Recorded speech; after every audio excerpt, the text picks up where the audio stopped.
Baik, saya Izamin Tamarpaum dengan NIM 0309192080. Di sini saya akan menjelaskan materi PPL 2 saya mengenai tentang perdagangan internasional.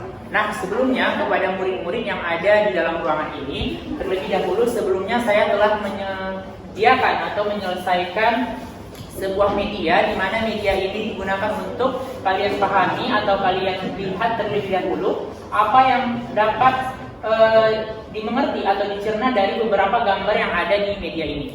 Nah, yang pertama ada gambar antara tangan yang satu dengan tangan yang satu yang lain memegang erat, kemudian ada gambar kapal dengan beberapa barang di dalamnya, serta kemudian ada gambar handphone, mobil, pesawat, serta beberapa gambar media yang saling berkautan antara satu sama lain. Nah, setelah murid-murid yang ada di dalam kelas ini memahami gambar yang ada di dalam ini, silakan kalian semua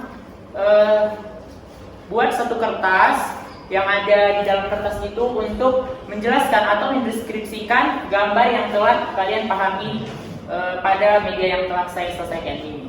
Nah, setelah kalian menjelaskan di dalam kertas yang telah kalian buat tersebut, saya akan membentuk beberapa kelompok.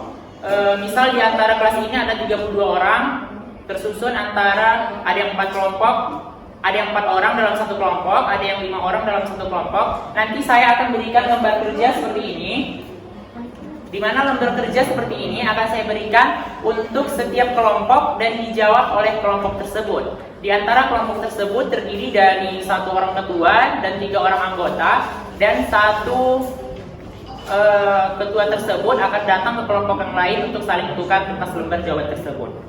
Baik, setelah pemberian kertas kerja tersebut, saya akan menjelaskan maksud dari materi saya pada hari ini. Nah, materi saya pada hari ini ialah perdagangan internasional. Sebelum memasuki tentang perdagangan internasional, kita harus mengetahui apa itu arti dari perdagangan internasional. Perdagangan internasional adalah kegiatan yang berkaitan dengan transaksi barang dan jasa yang terjadi antara negara dengan tujuan untuk memperoleh keuntungan.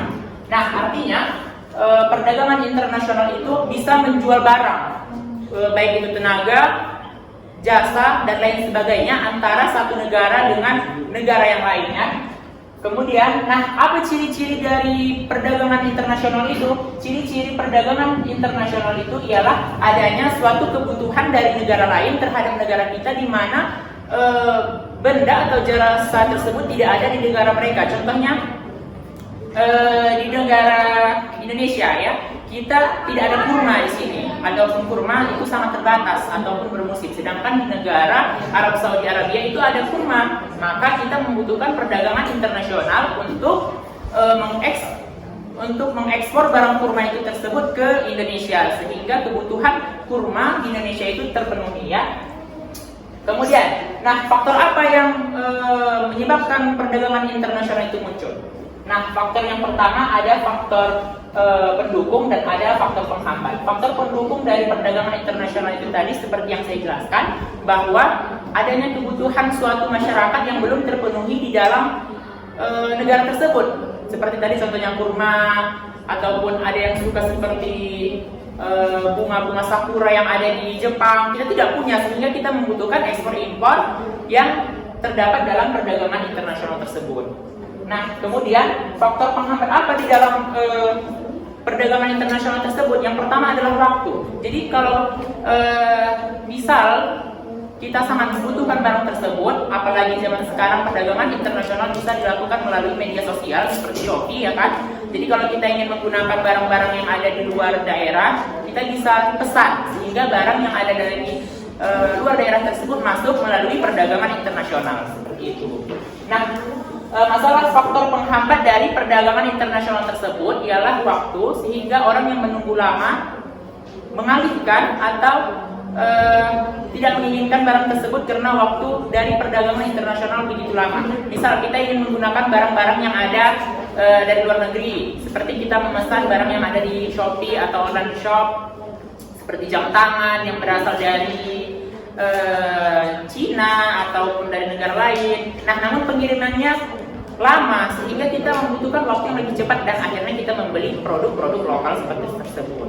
Nah, mungkin dari penjelasan perdagangan internasional tersebut, nah lembar kerja yang saya berikan kepada setiap siswa